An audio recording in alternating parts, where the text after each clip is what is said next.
Hey everyone, and welcome to Adult Storytime. Storytime for adults. I'm your host, Katie from Adult Services, and February we are celebrating Black History Month along with romance novels because, Valentine's Day. And so on our third February Storytime, we are featuring the author Mia Sosa, who wrote the book, The Worst Best Man. Here is a picture of Mia for your perusal. There she is. Okay, and before I show you the cover, let me tell you a little bit more about Mia and the book. All right, so Mia Sosa writes funny, flirty, and moderately steamy contemporary romances that celebrate our multicultural world. A graduate of the University of Pennsylvania and Yale Law School, Mia practiced First Amendment and media law in the nation's capital for 10 years before trading her suits for loungewear, read sweatpants. Born and raised in East Harlem, New York, she now lives in Maryland with her college sweetheart, their 2 bookaholic daughters, and 1 dog that rules them all. So that's a little bit about Mia. Now here's a little bit about The Worst Best Man. And let's see here. Okay.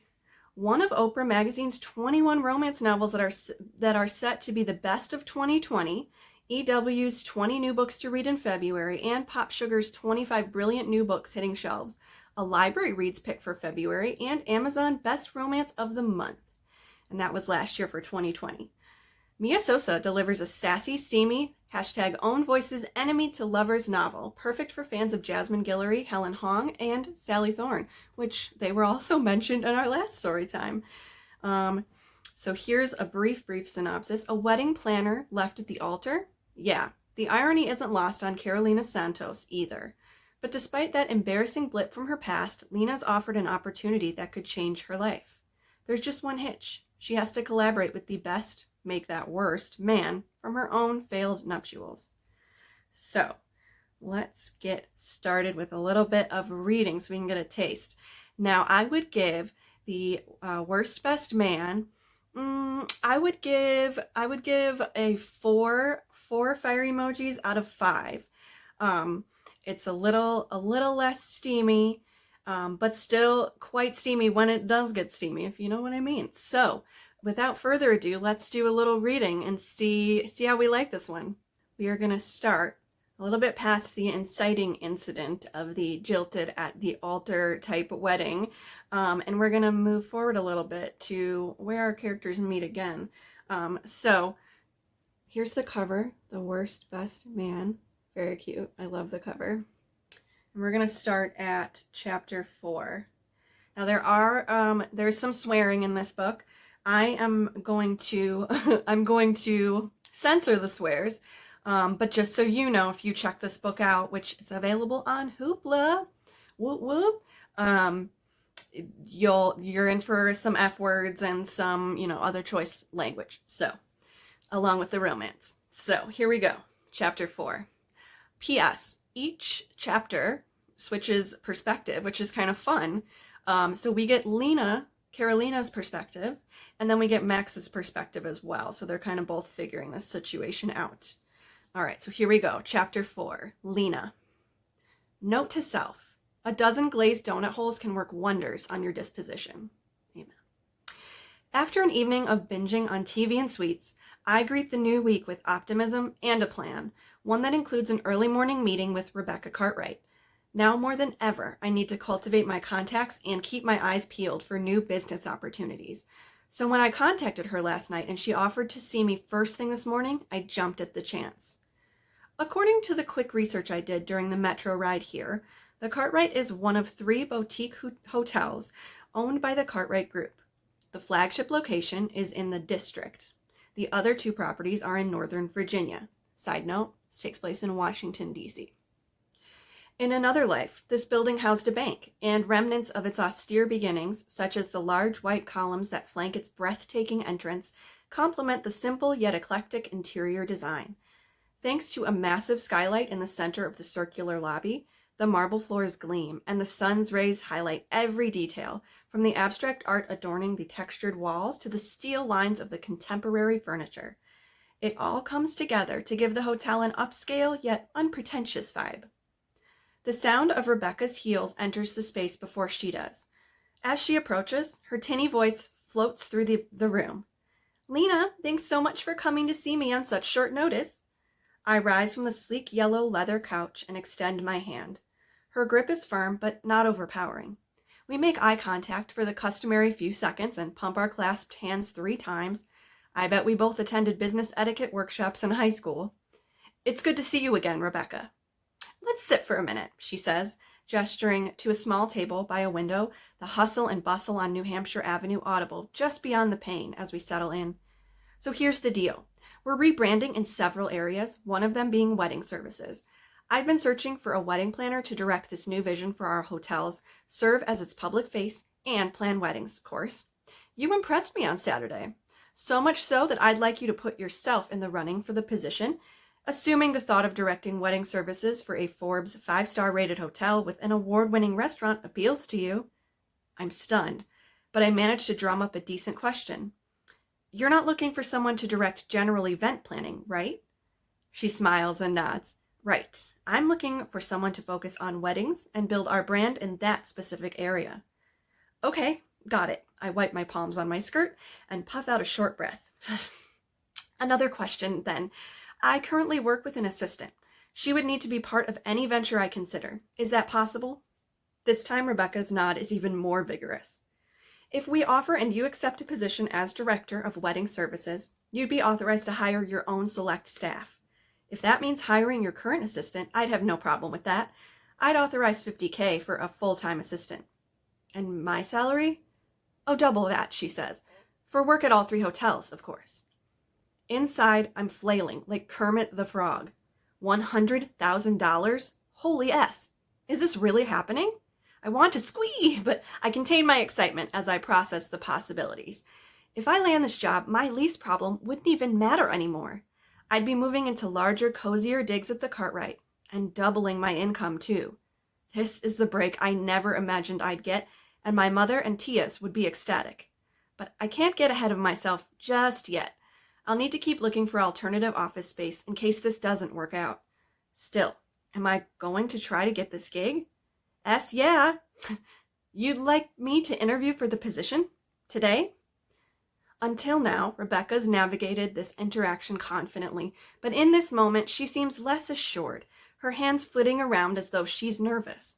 I can see that my question, although an obvious one, isn't easy to answer. "I'll be honest," she says. "I knew the moment I met you I'd have a hard time choosing between you and my top prospect to date." Oh, bummer. There's someone else. Presumably an equally impressive and highly qualified someone else, who's already a standout in her eyes. Well, I guess I'll just need to work doubly hard to prove I'm the better candidate. "So this is where my marketing folks factor into the equation," Rebecca says. She glances at her wristwatch and stands.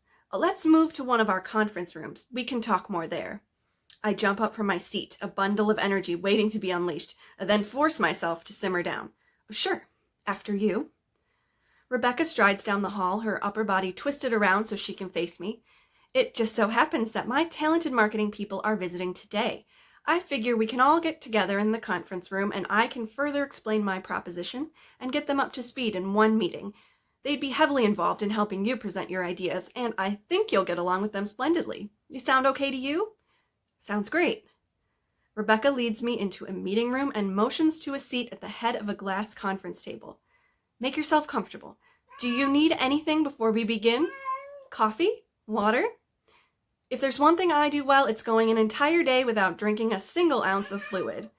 Dehydration is a real possibility at any given moment. And when I'm nervous, as I am now, thoughts of spilling liquids on myself, or worse, thoughts of spilling them on someone else, only add to my agita.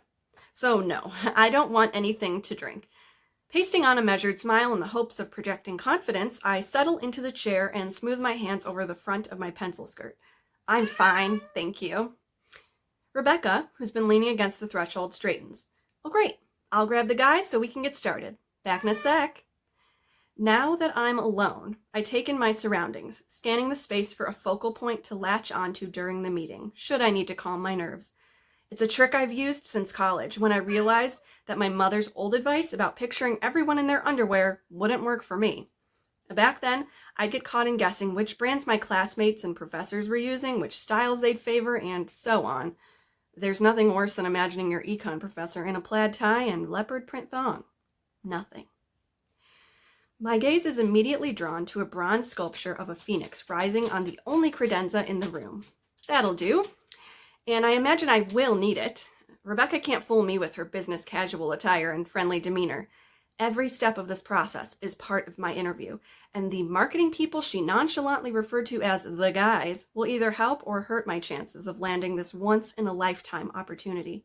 So I need to make a good impression.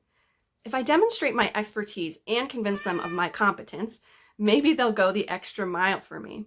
And since I'm essentially competing for the position, every advantage, no matter how small, matters. A minute later, Rebecca's laugh carries down the hall as though it's a trumpet heralding her arrival. I rise, straighten my jacket, and stretch my lips. When the door opens and the guys walk in, all the fresh air in the room rushes out, displaced by a sudden influx of toxic atmosphere that makes breathing a struggle. I could use a strong slap on my butt to shock me into gulping in much-needed oxygen, but I'm not a newborn, and these men couldn't care less whether I'm okay. And I'm not. Okay, I mean. Because there, in all his gorgeous and villainous glory, stands my former fiancé. My former fiancé. And, if that's not bad enough, the worst best man ever is standing by his side. His brother. F my life into next week. What are they doing here? Together? Last I heard, Andrew had relocated to Atlanta and joined the marketing team of a global law firm. His brother lives and works in New York. Or so I thought. Well, not today, apparently. Today they're starring in My Nightmare. And if their bulging eyes are any guide, they weren't expecting this almost a family reunion either. Andrew even looks a little green around the gills. So, it's no surprise, then, that they don't do or say anything, presumably waiting for me to set the tone of this ill-fated encounter. Rebecca regards me with a cheerful smile as she addresses them. Gentlemen, meet Carolina Santos. Says we can call her Lena for short. To me, she says, oh, this is Andrew and Max. They're brothers and colleagues. Intrigue. What will happen next? Well, each wedding planner gets assigned a marketing partner, and Lena gets assigned Max because she doesn't want to work with her former fiance. So she gets assigned Max, and adventures ensue as they do in romance novels. So that's a fun one. I thoroughly enjoyed it. I thought it was really fun. If you are into weddings, if you are someone that loves wedding season or loves, the memories of friends' weddings, you'll love Lena and her business and everything that she does to help the brides and grooms and the couples get ready and plan. It's really interesting. I thought that was a really great aspect of the novel. The research done. It didn't feel, sometimes, okay, so we all love Hallmark movies, right? But it didn't, sometimes they're like, I'm an interior designer. And then we literally never see them do anything with that the rest of the whole movie. And you're like, oh, okay, sure. But you get a really great sense of Lena and how capable she is and how great she is at her job throughout the entire book. And I thought that was really fun and a really great way to incorporate the career of the person in starring in the book. She's also multicultural and speaks, I believe, Portuguese, which is super cool. So there's some language in there that she mixes in along with the book's written in English, but there's Portuguese mixed in, and I thought that was really neat as well. So it was a fun, enjoyable 4 fire emojis out of 5. And you can look that book up on Hoopla and download it and read it right away if you're interested. So next time we will be looking at our last book of the month. And let me just pull that up real quick. 1 second here. So next time you can look forward to hearing more about our last February book, The Boyfriend Project by Farah Rashan. And here is a little preview of the cover there. I'll get that in focus for you. Here it is.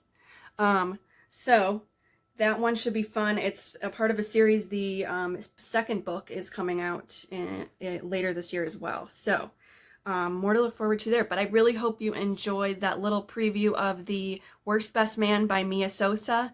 And I hope you check it out from Hoopla. So thank you so much again for joining me. I have so much fun doing these and showing off new books to you guys. And we'll see you next time.